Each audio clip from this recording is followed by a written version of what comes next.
are gold and blue, born in 1872, the greatest team in the world. We are known as we follow on. We are the people through and through, the gold and blue since. Good afternoon, all, and welcome to Bold and Blue 1872. My name is Chris, and welcome to the show. It is the day after the Braga result. It's a cold and wet afternoon here in Ireland. I just thought I'd get on and catch up on the game from last night. But also, it's been a few days since I've managed to get a pod up, and there's obviously been a bit that's happened in the last week since we last spoke. So I do obviously want to get my thoughts over on the Thelwell and Stewart sacking. So I suppose we'll start there. I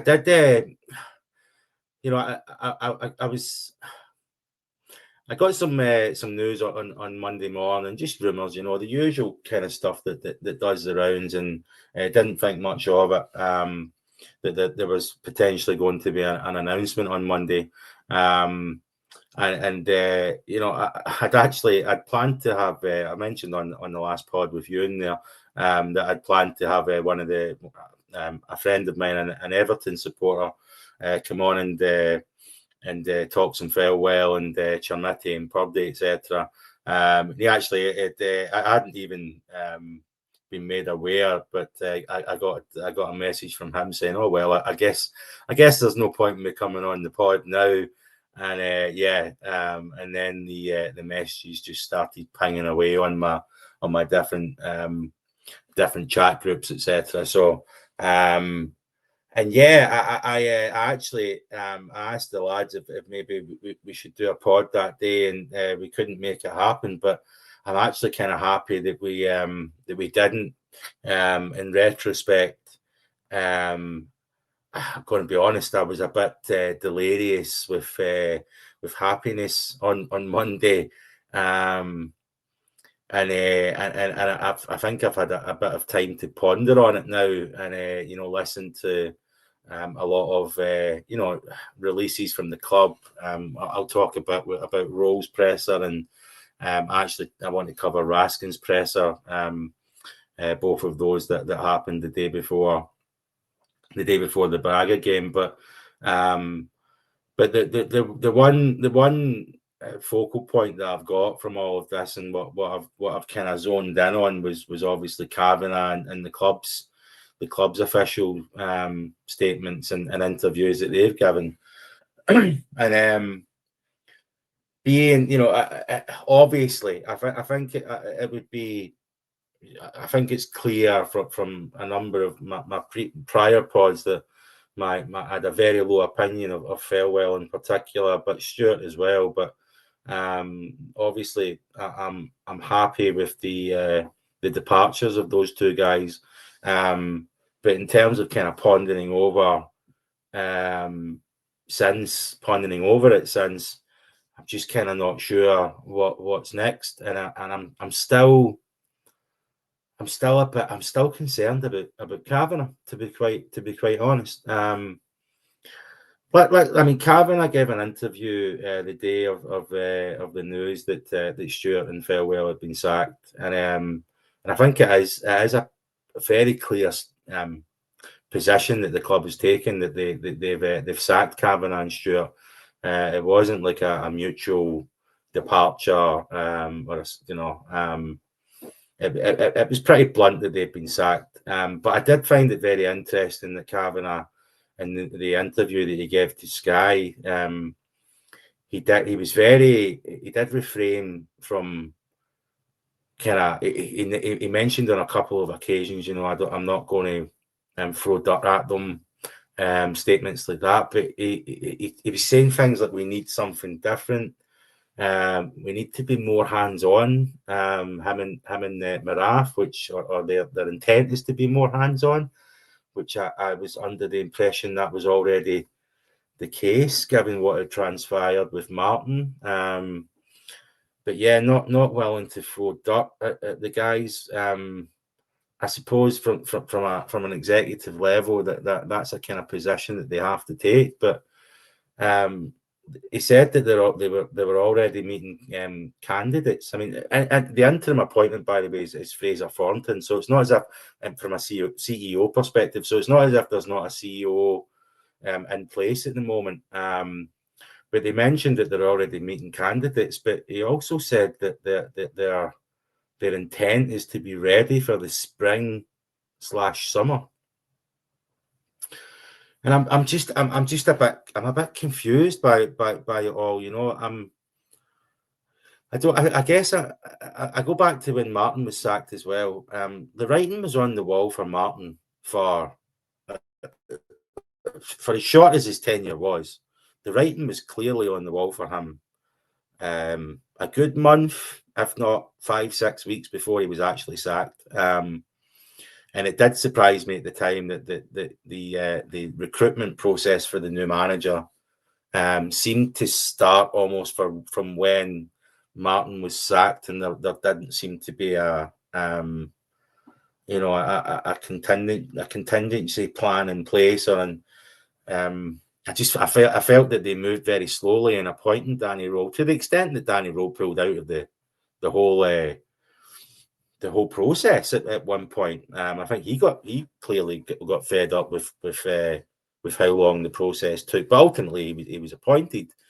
And now I've got this feeling that it's almost as if they've not seen the writing on the wall again with Thelwell and Stewart. I mean, obviously Stewart was losing. He was his position was up in January anyway. So I suppose it is kind of damning that they've sacked him when he's only 5-6 weeks away from the end of his contract anyway. But what that means, I'm not sure. But yeah, I found that contradictory. We're already meeting candidates. He mentioned that there's potentially people that have got resignation processes. I mean, what would you call it? They need to give their notice. Sorry. But then he mentioned spring, summer, and I'm just, I'm a bit worried that, I mean, the role presser that takes place on Wednesday. I think it's clear from Rohl that he's now been given a remit. He mentions in his presser that he's been reviewing a lot of the work that was being done by the recruitment staff, and he's been looking over a lot of that stuff. That there was obviously a mention that he had provided some sort of dossier to Cavenagh, etc. A lot of people thinking that dossier or review of the playing squad, whatever it is, that review that he's done and giving it to Cavenagh, a lot of people saying that was the catalyst for Thelwell and Stewart to get sacked. It's just not adding up to me. Again, that was the catalyst for if like they couldn't see that. They couldn't see that themselves. I'm just I don't want to take away from the fact that I'm delighted that Thelwell and Stewart are gone. I think Thelwell has potentially set this club back 4 or 5 transfer windows. I mean, I don't even think I'm probably being conservative when I'm saying that. It could even be a lot worse than that. I mean, the amount of money that's been spent here, and the ability to get that money back on some of these players is not looking good. I think we might be stuck with some of them for a long time. So from that perspective, again, I think he's done a lot of damage. So I'm happy they're gone. I'm just struggling to, Rohl comes in, they appoint Danny Rohl.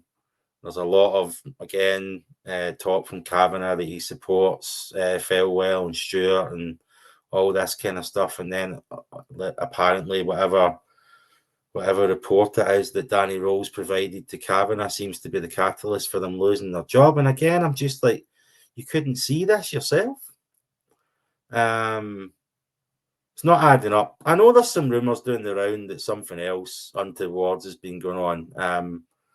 And I don't really want to talk about that because I haven't seen anything official from any reputable outlet that there is any kind of anything going on. I mean, there definitely appears to be some sort of internal investigation into what the mistakes that they've made, but whether that investigation is also for something else.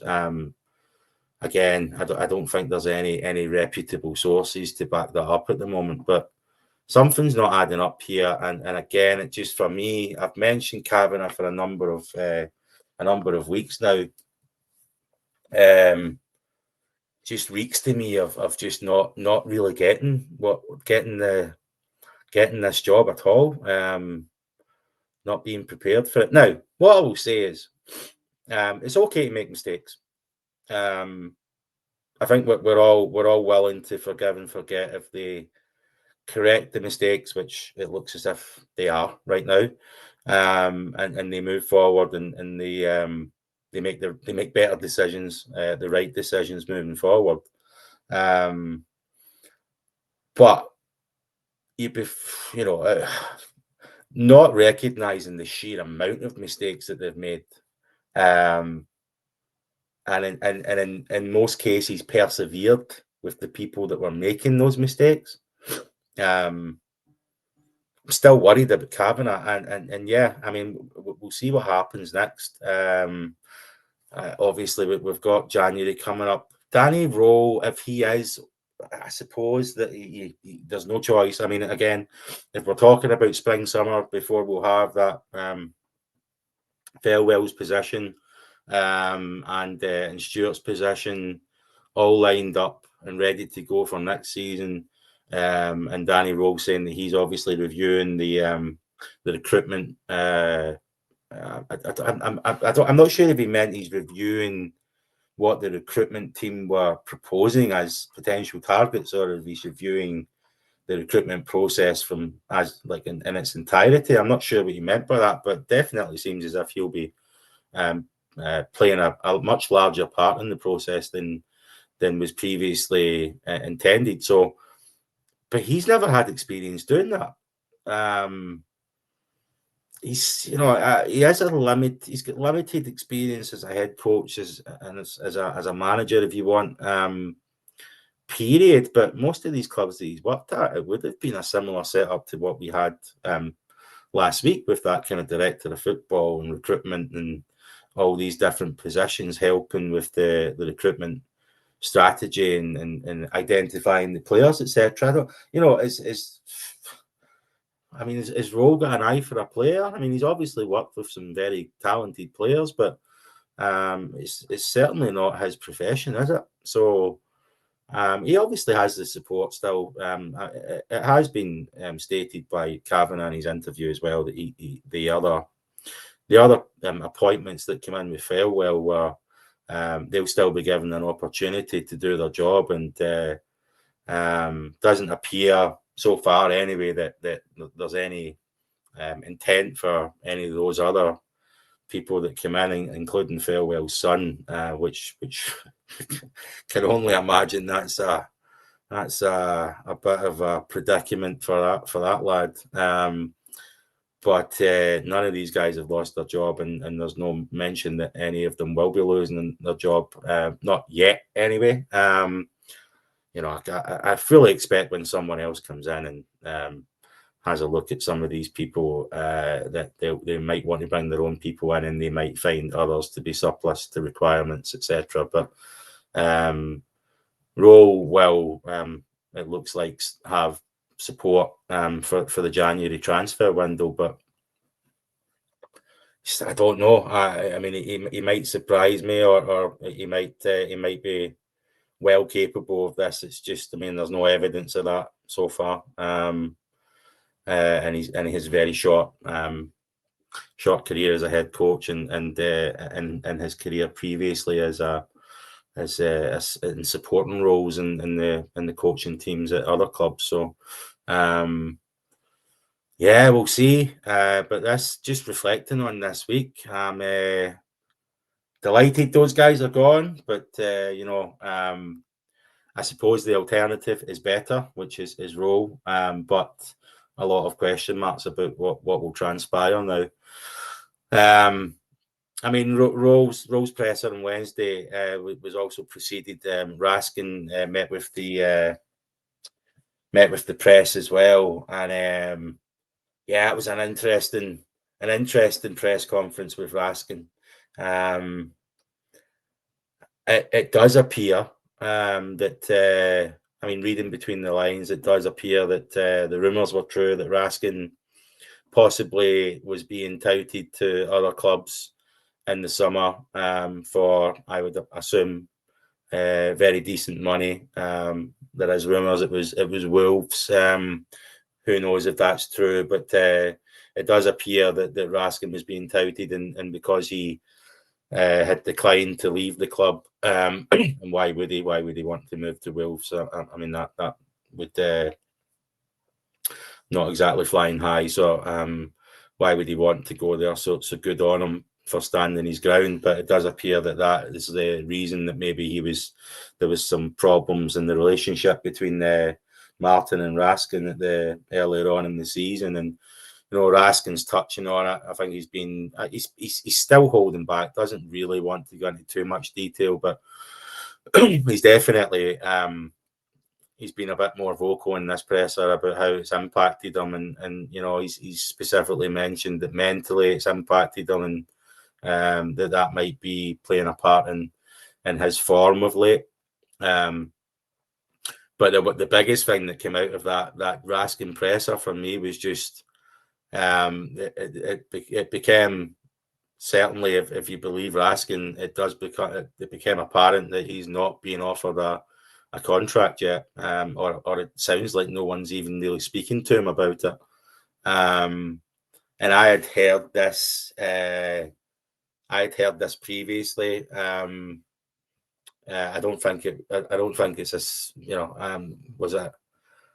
Was it rumours? I'm not sure where I'd heard it previously, but I definitely heard rumours that Raskin had not even been offered a contract, which baffled me to the extent I didn't believe it. So to hear it from the horse's mouth, yeah, I mean, what is going on? What is going on? Again, I go back to Cavenagh, and I'm sorry to keep banging on about this, but Thelwell and Stewart running the club, whatever you want to say, Cavenagh is ultimately the overseeing it. Maraf in the background as well, I suppose, but Raskin is I don't think anyone would argue your prized asset, probably by a country mile right now. But that prized asset is diminishing by the day as his contract runs down, and no one is talking to him about extending that contract. It's just, what are we doing? And again, is Cavenagh, if he'd any, I don't know, any sense, surely he would have been stepping in and making sure this was getting addressed as well. So, yeah, baffling, worrying, really worrying that a prized asset like that appears to. And again, if you believe Raskin, which I do, no reason not to. So, to not be talking to him about a new contract is just baffling. Credit to Raskin as well. I think he's obviously heard a lot of the talk about, he wants to run his contract down. And I'm not going to lie, I've been of the opinion that maybe Raskin, maybe he's just playing the game. I mean, if he leaves on a free, you typically will get a bumper signing on fee for the club that gets your service. He's a player of his stature and his level, and I would imagine a number of top clubs will be interested in Raskin. And if he becomes a free, the signing on bonus that he would probably get would be very material. So I'm not going to lie, there was some thoughts in my mind that maybe he was playing the system in the hopes that might transpire, but he can shot that down. I think he's obviously been reading or listening to pods, whatever it is, wherever he's getting his news from. But he seemed to shoot that down tried to set the record straight that that's not what happened at his last club, and he has no intention of that happening here at Rangers, and he wants to repay the club as best he can. But ultimately, if the club are not talking to him and we're not treating him right, would you blame the lad? Would you blame him if he's like, feck it and just, I'm going to go and get a bumper payday somewhere else at the end of my contract. Don't want that to happen. I want Raskin to resign. I don't even want him to get punted in January or in the summer, because I think if you stick another couple of years on his contract now, you'll get double the money easy. If you sell him in the summer, especially if he goes to the World Cup and has a good World Cup as well. But yeah, just come on, Rangers, sort that situation out. That's unbelievable. Right, so anyway, we get to the game last night. I'll be honest, like I mean, I've said in previous pods now, I'm kind of done with the Europa this year. I mean, I don't really see much point in having high expectations for it. Or I think we should be putting all of our eggs into the league basket this season now. But that being said, the match day comes along, and my usual Thursday night fever kicks in, and the high expectations return. So, but I'll be honest, I was expecting Braga to probably deal with us, considering the performances that we've put in the Europa this season. And when I seen the lineup as well, I didn't really know what we were doing.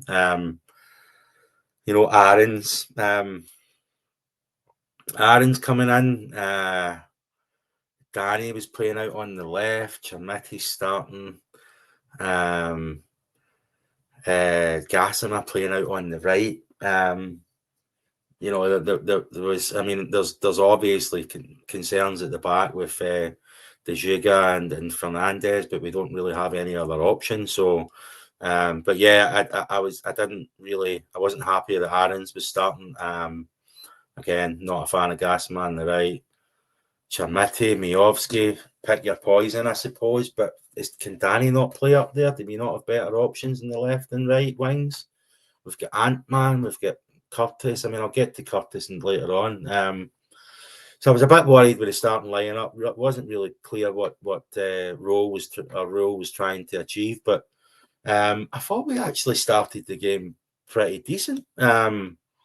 One of the lads on the chat was saying we were pressing quite well. I agree. Thought the first kind of 15-20 minutes, we weren't playing too badly. We weren't creating much chances, but we weren't playing too badly. I mean, the boy Huerta, so we'll get to him later on, but he has a couple of good chances. He's got one where he gets a very good strike off, and Butland makes a really good save. No, it's kind of half chance, but he turns it into a good chance because the strike is so good. But Butland makes a really good save. But shortly after that, ball over the top, and he's clean through on goal. Butland closes him down, and again does quite well to stop him from scoring. So a couple of clear chances from them. Oh, sorry, one clear chance and one kind of half chance. Where they could have scored. For us, again, like that, Danny has a pretty decent shot. Gassama puts him through, and he gets a decent shot off as well. I think the kind of defender puts him off a little bit just as he's hitting getting his strike off, but he gets a decent shot off. Maybe he could have done a bit better, but it's probably our best chance of the first half. So like I said, the first kind of 15-20 minutes, I wasn't, apart from those chances for Braga, I thought we were the better team. Then we kind of lost the grip of the game for about 15 minutes. And then towards the end of the first half, we start maybe taking control, but it's not much happening. It's pretty boring game, to be honest with you. But I'm kind of happy that the worst that I was expecting isn't transpiring in front of my eyes. And then, lo and behold, corner comes in from Tav. This is right at the end of the half.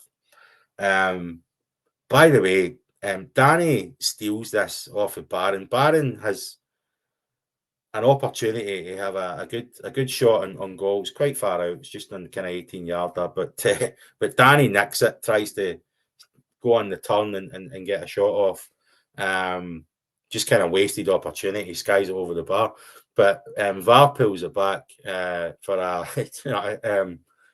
Not going to lie, if this was against us, I would not be happy. But there's a handball in there when the corner's coming in from Tav, and VAR pulls it back, and the handball gets given against Braga, and it's a penalty to Rangers.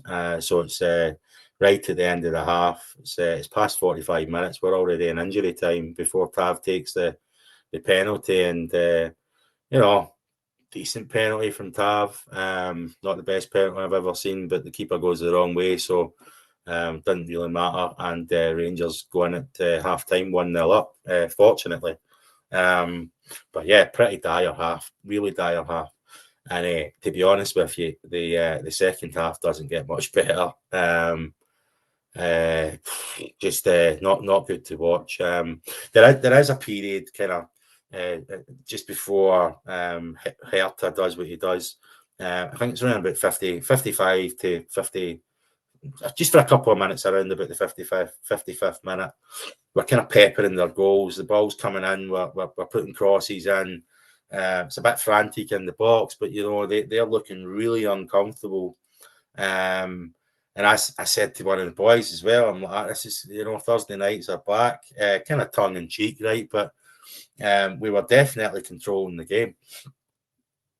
And then 57 minutes in, 58 minutes, something goes on between Raskin and Hertha.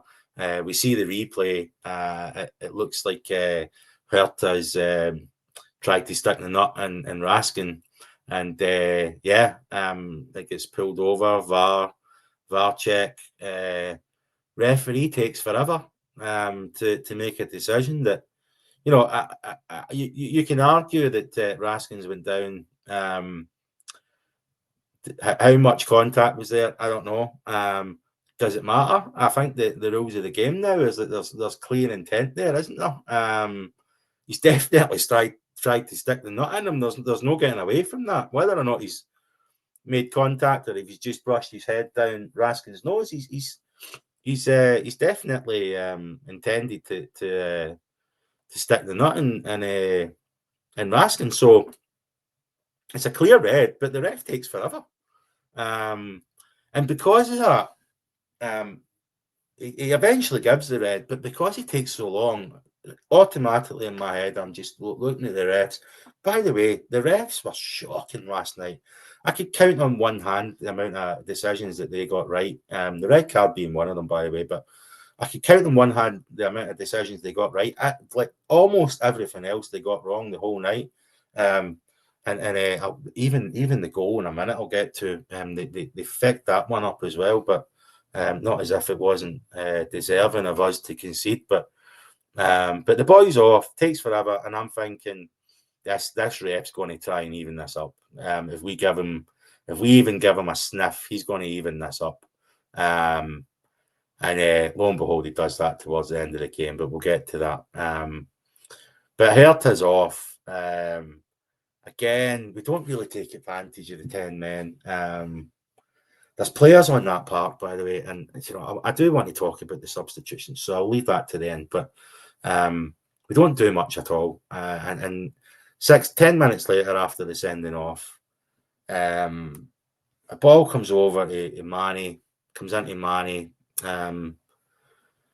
Manny, I don't know, I think he shits his pants basically and just tries to head the ball out. And Butland has to tries his best to stop it from being a corner. And he doesn't stop it from being a corner, but the refs, instead it goes out for a throw-in, and they give the throw in, even though it was clearly a corner. And from the throw in, De Giga, I don't even. I think it would be an offence to amateur football to say that this was even amateur. Throw in comes in, De Giga just. I don't know what he's doing. Do you know what I mean? He's got to get under that ball, and it's got to go out, but it doesn't. He's kind of falling back in his arse and heads it back the way. The Braga players there. It's a clean opportunity. It's as easy as you want. Sticks it in the back of the net, and we're 1-1. We're playing against 10 men, and it's 1-1 at Ibrox. And just the regardless of the decision to give the throw in when it should have been a corner, that defending from Manny in the first place, which I can forgive him for that one, but De Giga was just, I mean, and this boy is honking now. He's just honking. I know we've not really got much options at the moment. I don't even think NCL is in the Europa squad, so I don't even think he could have played last night. I could be wrong on that, but De Giga and Fernandez is pretty much all we've got at the back right now, unless you want to play Tav at the back. And for me, he's only really effective in a back three. So I understand we don't really have much option, but we need to get shot of this boy as soon as possible. He's absolutely honking. I mean, how Wolves paid 10 million for him, it just shows you the stupid money that gets spent down in that Premiership, man. Oh, because he is not worth 10 pence, never mind 10 million. Shocking, absolutely shocking. And then there's not really much going on for the rest of the game. Right at the end of the game, Dio, again, like I mentioned earlier on, that ref was going to look to even it up. Just fortunate that it was right at the end of the game, I suppose, but he eventually did. Very, very soft second yellow for Dio. But I have to be honest, when I was thinking if anyone is going to get sent off, when I was thinking about this ref's going to try and even this up, Dio's the first one that came to mind. He's and it's no surprise that he ends up being the one that gets sent off. It's already into injury time. The game's dead. The game's over. But Dio gets a second yellow. Yeah, granted, it's a soft yellow. The first one wasn't, but the second yellow is very soft. But the boy keeps putting himself in those positions, and he's guaranteed a yellow every game now, Dio. And it's usually needless yellows. He's just kind of reckless. He's often just not in control of himself, is he? I don't know. I'm not a fan of Dio. Just not a fan at all. So this is just more fuel to my fire that Dio Mandi should not be playing in this team. He just shouldn't. He's a liability, and he's not. He's not. You know, the risk versus reward in terms of, is he a net positive with that liability? No, he's not. He's not playing well at all. So, not playing well and he's a liability. I don't get it. And that leads me to my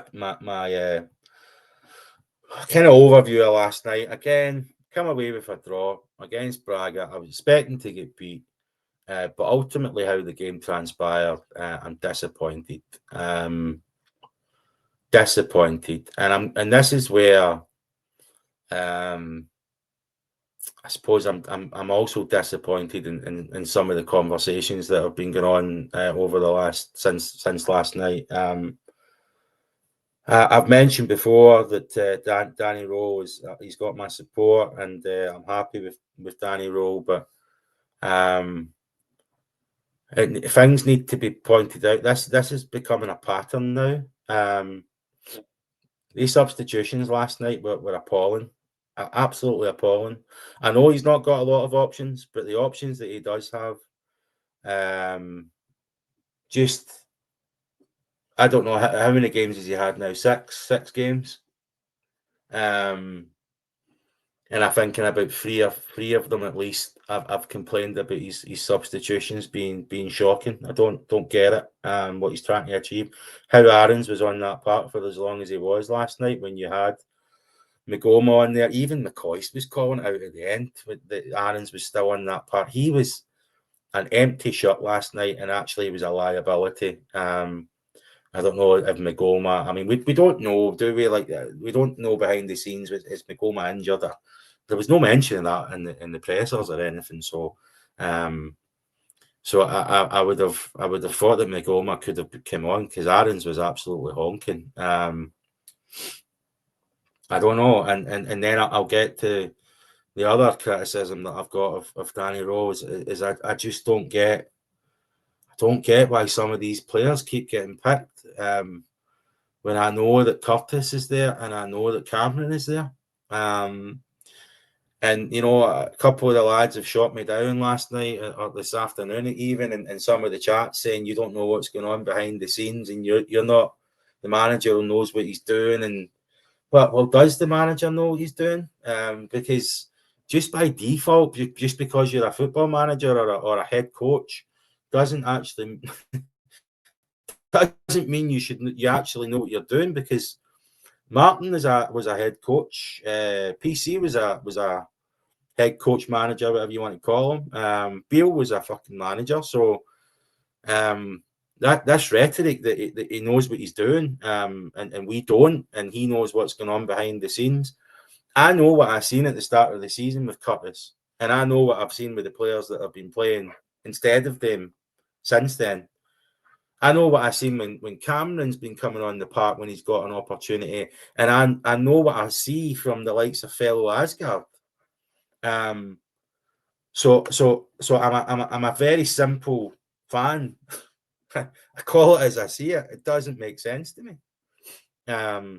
So I want to make it clear. I'm behind Danny Rohl, and I will get I will say his name right properly, consistently, eventually. But I'm behind Danny Rohl. I'm not saying I'm not. But when patterns are being displayed, they become red flags for me. And so far, his substitutions and some of his continuation of playing certain players ahead of others, based on what I've seen of those other options, are becoming a bit of a concern for me. And it's okay to say that, right? It's okay to call out some concerns there, because I'll tell you what, when there was stuff going on with PC and I was saying similar things and I was calling out red flags there, and I was being told, I don't know what I'm talking about and give it time and stuff like that. Maybe I don't know what I'm talking about. I'm just a fan, right? But again, I'm just using my eyes. When I was calling it out with Beale, was getting you always get accused of being negative and not giving people a chance and stuff. I want to give everyone a chance. But when things continue, when it's a pattern, it's a concern. It is a concern. And then with those other managerial appointments, 2, 3, 4, 5 months, 6 months down the line, the people that were telling you you were being negative and give them a chance and stuff are all complaining about the things that you would, that were a pattern 3 or 4 months before that. So again, to stress, I'm behind Danny Rohl, but yeah, it's again a bit of a concern for me. Bit of a concern. Has he got his hands tied behind his back with these players that he's got? Absolutely, he does. Absolutely, and he needs to get to January, and we obviously need everything to click into place from a recruitment perspective for to really see what Danny Rohl's all about. But you know, there's definitely some room for criticism there so far. He's doing a decent job in terms of getting results in the SPFL. The performances are dire, and again, maybe that is just the level of players that we've got. But yeah, I've said it before. He's not bulletproof, and fans out there should. And I know there's a lot of fans that agree with me, because I've shared they've shared the same sentiment with me. But there's stuff that I think Danny Rohl could be doing better at the moment, and we'll see how that transpires. Maybe he's recognising that. I thought it was interesting last night, after the game, Rohl's presentation. Sorry, Rohl's post-match presser looked very uncomfortable, I must say. Seemed a bit maybe a bit pissed off at some of the questions he was being asked, in particular when he was being asked about individual players. He was asked about Curtis, and don't know. His response was a bit weird to me. I don't know really. He mentioned something about Curtis was injured, and then Curtis needs to play his way back into the team, and he spoke to Curtis, and don't really think it was an answer, and I think he kind of dodged it a bit, if you want. But it did sound to me as if he's not keen on Curtis. I kind of got that impression. Or maybe he's not happy with what Curtis is doing in training. Who knows? I'm speculating, but he was asked about Chermiti as well, and kind of shot it down very quickly that he wants to be positive, and part of his job is building up player confidence and stuff like that. But he did seem quite uncomfortable last night. It's the first time I've seen Rohl not be as energetic as he usually is. He's usually he's quite glowing, isn't he? Someone that sounds weird, but he's got a kind of aura that comes off of him, and a calmness. And last night he did look a little bit. Don't know. It definitely seemed off last night. Don't know what to make of that, but maybe it was just the result in the night. Maybe he was frustrated. I don't know, because I certainly was. I mean, we should have won that game last night. So even though I thought we wouldn't win it before the game, like I said, the expectations that still creep in once you get going, and when you watch the game unfold the way it did, us getting the penalty, going 1-up at half time, which is the best time to score, the red card against them, and we don't capitalise on that, and we concede a really, really bad goal. We should have won that game last night. I think even the stats, the shots on goal and stuff like that, in the XG, I think we that would paint the story that we should have won that game last night as well. So disappointed, but we roll on to the weekend. Tough game at Falkirk, so tough month coming up. I actually didn't even realise that we've got like 8 games in December. Or is it 8 or 9? Is it 9 including Falkirk, something like that?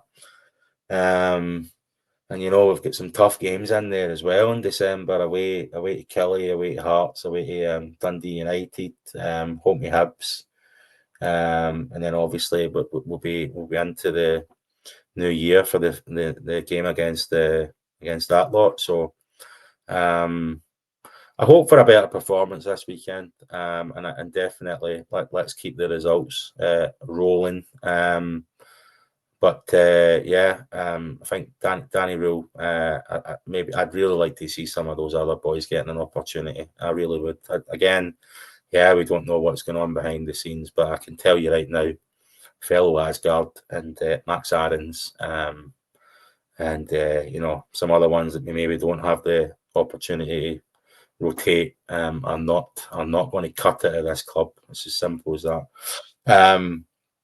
Thank you very much for tuning in. Had to go solo, which is always fun, talking to yourself and arguing with yourself in your own head. But I hope it comes across okay. It's always nice to bounce off somebody, but it's also nice to sit here and chat about my own thoughts specifically. So if you do take the opportunity, and you've enjoyed the video, as usual, I'd like to ask for your likes and a little subscription there. And also, I never mentioned this, but use the little bell icon as well, and you'll get reminders whenever videos come up. We'll try and get a video out after the Falkirk game, and hope for a good result. But until then, thank you very much again for tuning in. I wish you all a very, very happy weekend, and best of luck for the weekend. Until next time, thank you.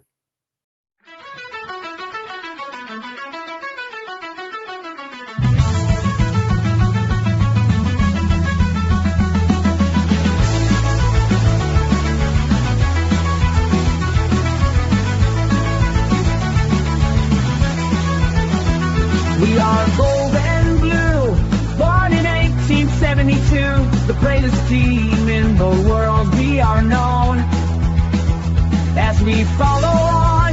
We are the people through and through, the gold and blue, since 1872. With our hearts on fire, we rise to the call. Through the highs and lows, we'll never fall.